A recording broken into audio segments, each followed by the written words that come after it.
Buongiorno, oggi siamo qui con Pari De Contin, un nostro allievo, un ex allievo del nostro centro qui di Padova, e ne abbiamo approfittato dopo un incontro con, pensate, un centinaio di studenti del settore automotive, dove ha dato una bellissima testimonianza, di girare questo video proprio a testimonianza, uso di nuovo questa parola, della sua esperienza e soprattutto della sua carriera che di fatto è partita qualche anno fa, vero Paride, proprio dai banchi di questo centro di formazione professionale, di questa scuola di formazione.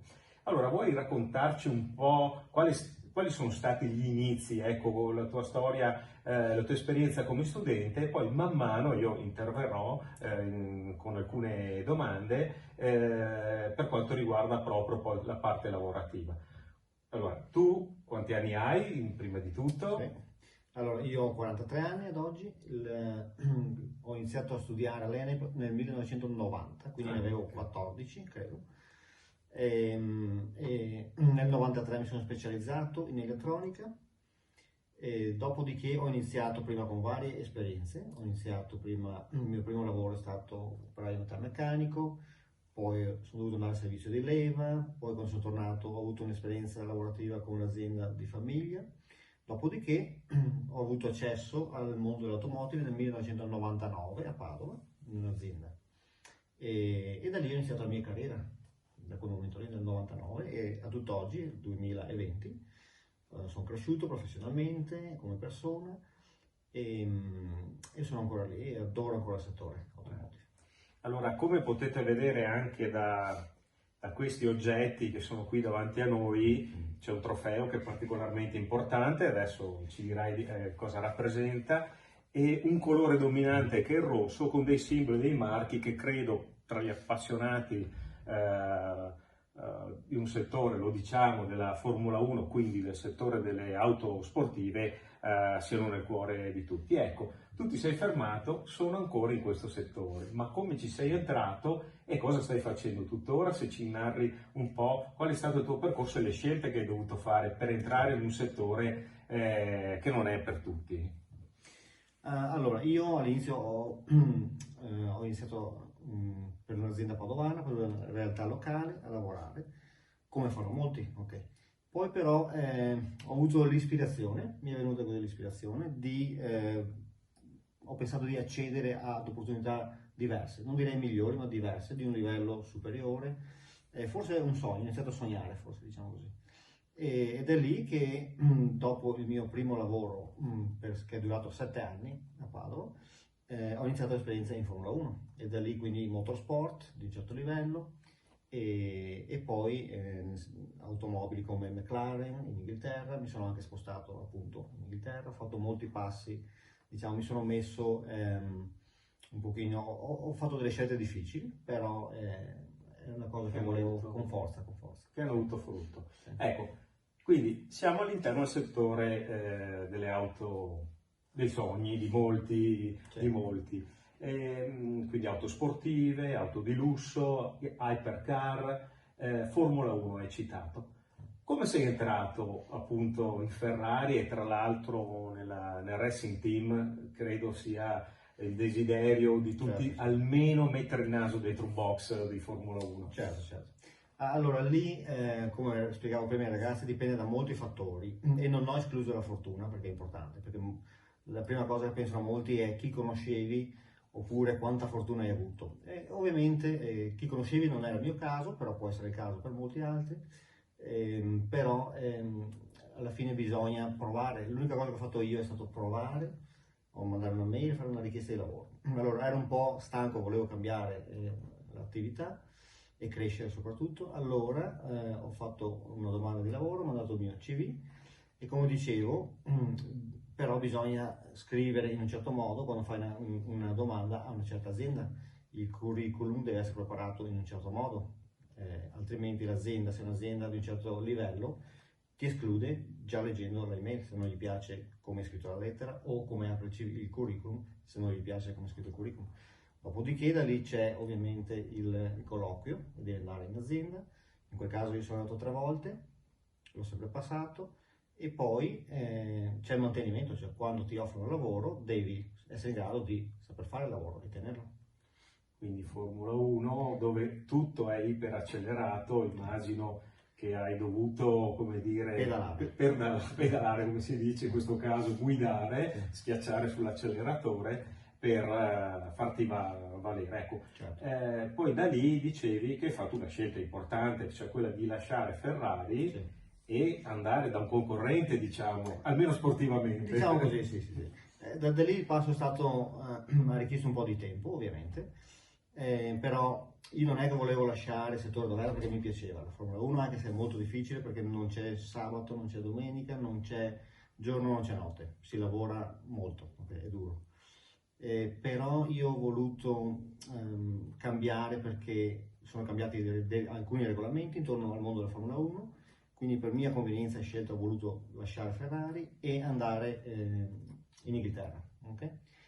Da lì ovviamente avevo il sogno di McLaren, avrei voluto lavorarci subito, ma c'era un problema mio era l'inglese. Okay?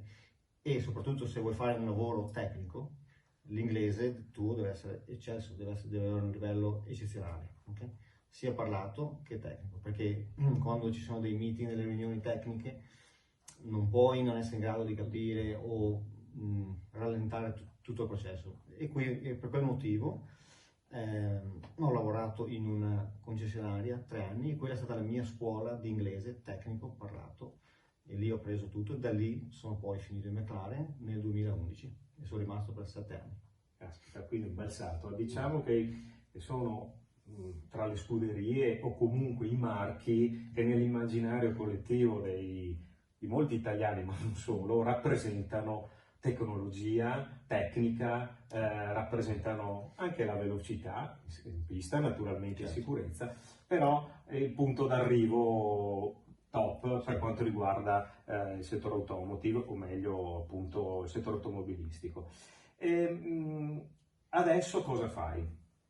Adesso cosa faccio? Allora, faccio l'autore tecnico dei sistemi elettronici. Allora, dopo McLaren ho iniziato a lavorare per Continental Automotive e lavoro come consulente esterno per Lamborghini, per la sede italiana di Lamborghini. Allora, infatti nel 2018 in particolare ho viaggiato molto in sede per seguire i progetti e produco documentazioni tecniche per Lamborghini. Prendiamo tutte le documentazioni dalla casa madre Volkswagen perché possiede Lamborghini e poi da lì noi produciamo tutte le documentazioni per le concessionarie, per i tecnici, le autofficine in giro per il mondo. Quindi sei rimasto nell'area ipersportiva, assolutamente diciamo. Okay. Mi dicevi anche di Bentley, mi accennavi. Sì, perché fa parte del mio contratto quando mi hanno assunto in Continental, io devo lavorare per Lamborghini e Bentley. Solo che al momento il 90%, 95% del lavoro è Lamborghini. Vado qualche volta lì. Esatto. Ecco, dicevo prima scherzando un po' che il rosso è il tuo colore. Sì. Esatto. Questo è il rosso McLaren. Sì, esatto. Sì. Rosso Ferrari, come potete notare, è rosso McLaren. Però la tonalità è sempre come dire, accesa, viva, esattamente. Ecco, appunto con questa parola viva, vita, dinamicità, cosa consiglieresti ai nostri giovani? Ho sentito prima che tra l'altro Paris de Contin nella presentazione che ha fatto c'erano i nostri giovani studenti veramente attratti dalla tua esperienza, chi non lo sarebbe di fatto, perché sentivano uno di loro, come dire, vicino e che si toccava con mano. Ma ecco, ai nostri giovani, mi dicevi prima che hai 16 punti, adesso senza elencarli tutti, ma quali sono i principali punti sui quali consiglieresti ai nostri studenti ecco, di non mollare, insomma, di impegnarsi? Allora, ce ne sono molti, allora dicevo umiltà e onestà, poi sottolineavo che però bisogna essere umili, ma non troppo umili, perché bisogna capire le proprie capacità. Quando si è bravi, si è in grado di fare una cosa, bisogna capire che si è in grado, però dall'altro lato bisogna capire anche i propri limiti. Okay? Poi c'è la perseveranza, mai mollare, assolutamente, se a uno piace una cosa, mai fermarsi, mai mollare.